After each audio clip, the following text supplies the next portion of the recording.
Langage corporel est une source d'information très intéressante pour deux interlocuteurs.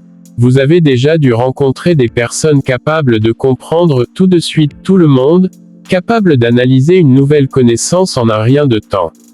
Et non, ces gens-là n'ont pas de pouvoir magique. Il est en grande partie question d'observation. En repérant chez votre interlocuteur quelques signaux spécifiques, vous pourrez déceler le mensonge, avoir un temps d'avance sur son état d'esprit ou mieux adapter votre discours, pour les plus honnêtes. Cela pourrait aussi vous apprendre à maîtriser ce que vous laissez transparaître. Pour vous auto-corriger ou repérer les comportements suspects, suivez le guide. 1. Se toucher le lobe de l'oreille égale riposte en vue. Dans un contexte de malaise, il n'est pas rare de voir une personne se tripoter le lobe de l'oreille. Les professeurs constatent souvent ce comportement après avoir posé une question difficile à un de leurs élèves. Que va faire un individu qui se touche l'oreille?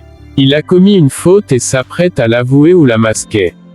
Pour se sortir d'une configuration délicate, il va vous attaquer. 2. Pupille dilatée égale mensonge assuré. Le visage est une partie du corps qui est très expressive. Les expressions faciales peuvent révéler nos sentiments, nos pensées et nos intentions. Elles indiquent en une seconde les changements d'humeur d'un sujet. Bon à savoir, si vous énervez un chat, sa pupille deviendra immédiatement noire. En revanche, si vous le calmez, elle redeviendra limpide. Chez les humains, le même phénomène a lieu de manière plus rapide. Lorsque la pupille se dilate, c'est la panique à bord. Travaillé par son inconfort, un individu va chercher à s'en sortir désespérément, quitte à commettre un acte irréfléchi, comme une tromperie, par exemple. Cependant, se trouver submergé par le stress ne conduit pas forcément à une dissimulation. Lorsque vous recevez un compliment, observez votre partenaire.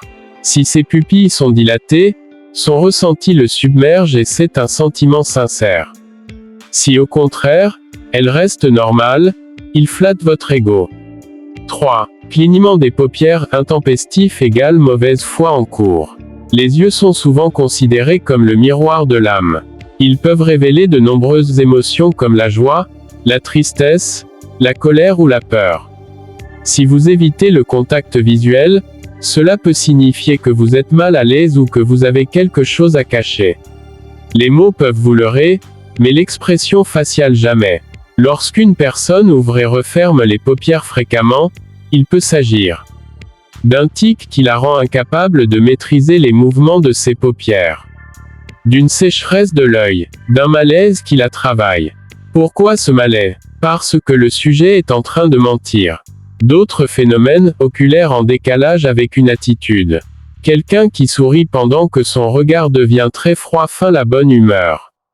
De même s'il parle en regardant d'un bout à l'autre d'une pièce, il cache peut-être quelque chose.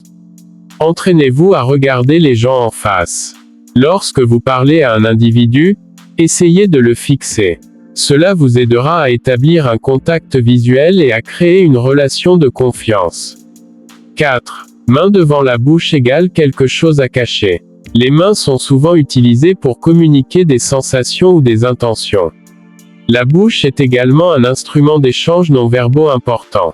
Elle peut être utilisée pour sourire, parler, rire ou faire des grimaces. Mettre vos mains sur votre visage peut signifier que vous êtes préoccupé, ou stressé, Si vous discutez avec une personne qui met sa main sur sa bouche, cela traduit un conflit intérieur. Sauf, par exemple, dans le cas où vous venez de manger ou qu'il s'agit d'un bâillement tout à fait innocent. Ce potentiel conflit serait celui entre une partie du cerveau qui ne souhaite pas s'exprimer sincèrement, tandis que l'autre cherche à dissimuler la vérité. 5. Détourner la tête égale avaler une couleuvre. Même en essayant de se contrôler, vous pouvez vous trahir sans le savoir. L'une des attitudes les plus révélatrices est le fait de détourner la tête. Cela peut signifier de la nervosité ou de l'anxiété. C'est un moyen de se protéger d'éventuelles critiques ou jugements. Mentir en regardant droit dans les yeux reste très difficile.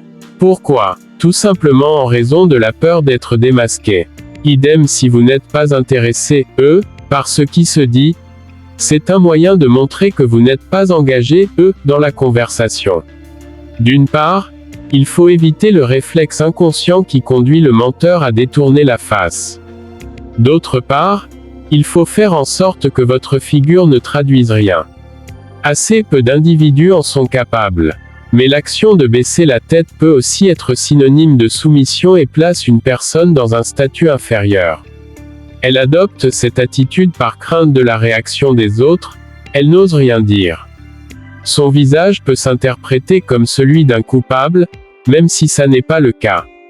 Dans un contexte professionnel, si vous êtes en entretien et que vous détournez la tête lorsque le recruteur vous pose une question, cela peut lui donner l'impression que vous n'êtes pas sûr, de vous ou que vous avez des choses à cacher.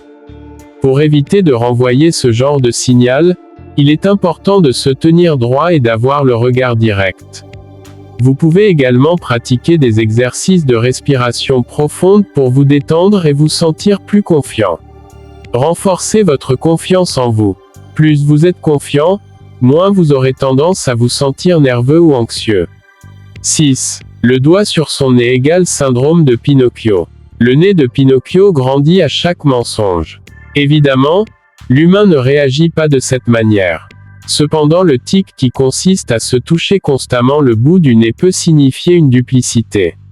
En effet, si vous touchez à répétition vos narines, cela peut transmettre un signal indiquant que vous êtes en train de mentir ou que vous êtes anxieux. Tout dépend de l'origine du trouble. Si une personne semble sûre d'elle, elle ment. Si elle semble hésiter, elle est sincère et elle réfléchit à une réponse. 7. Poignée de main bizarre égale manque de respect. Méfiez-vous des poignées de main bizarres. Ne vous laissez faire sous aucun prétexte. Elles servent en général à placer l'interlocuteur en position de force et à vous manquer de respect.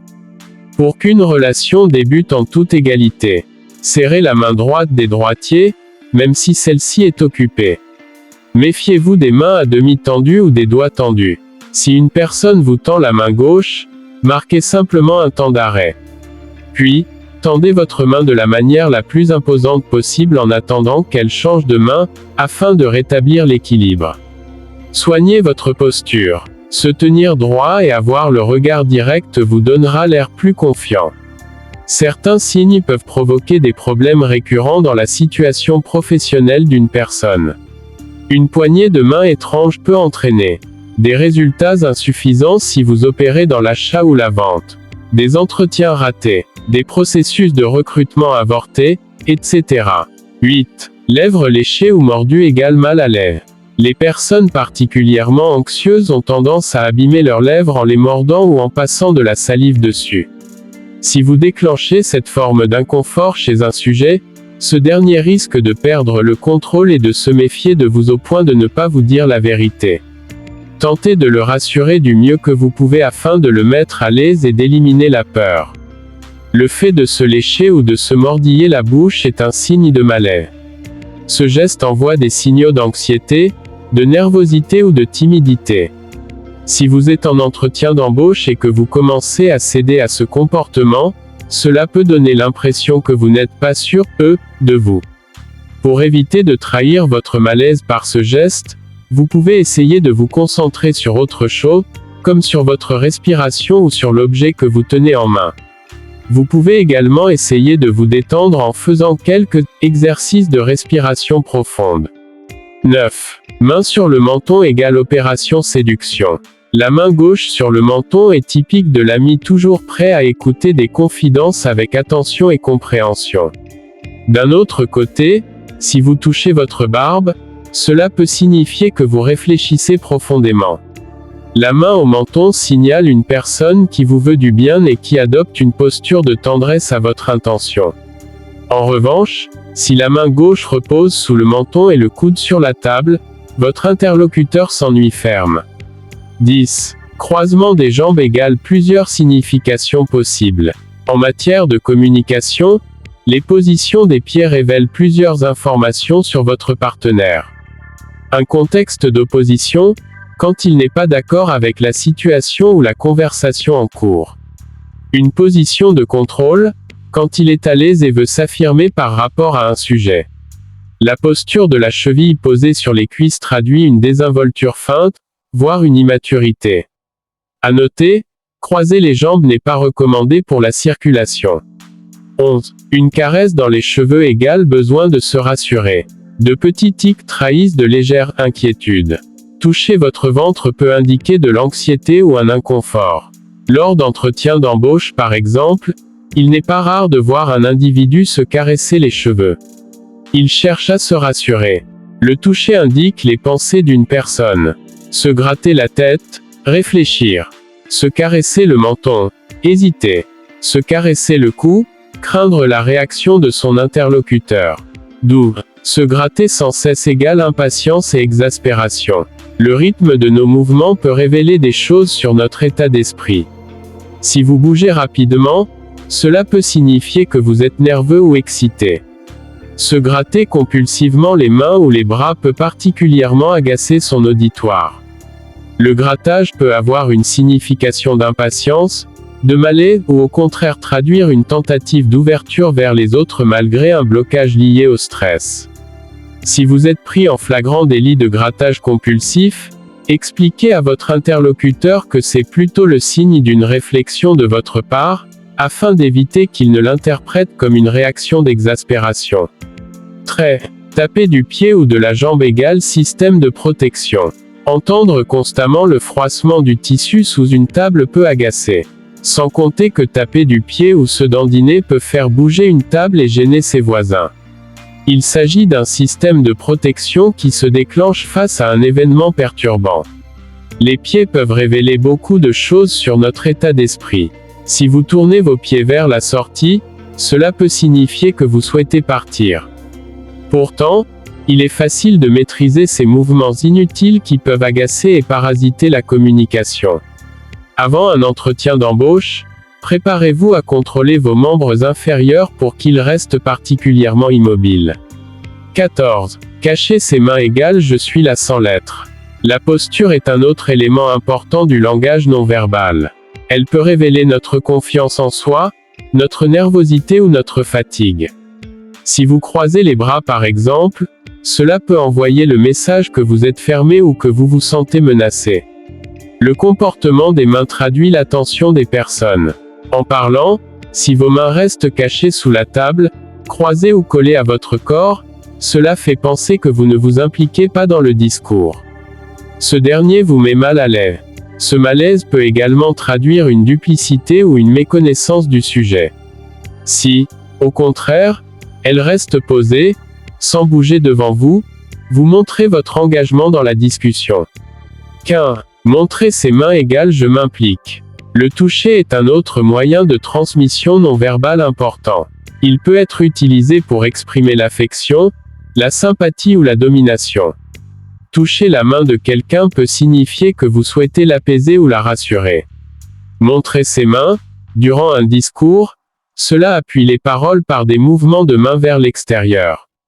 Faire cela montre ainsi que les promesses se traduiront par des actes. Il existe des livres pour apprendre à pratiquer des exercices de respiration profonde pour se détendre et se concentrer. La distance physique gardée, ou pas, avec les autres constitue un autre élément important du langage corporel.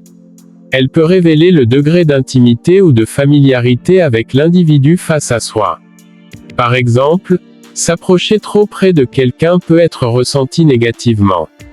Autres indicateurs de l'état d'esprit, le volume et le ton de la voix. Les silences constituent aussi un moyen d'interaction non verbale important. Ils s'utilisent, consciemment ou non, pour exprimer la confusion, la colère ou le désaccord. En devenant conscient, de votre langage corporel, vous apprendrez à mieux communiquer vos pensées et vos émotions aux autres. Connaître et maîtriser les gestes qui trahissent aide à éviter les embûches et à faire bonne impression.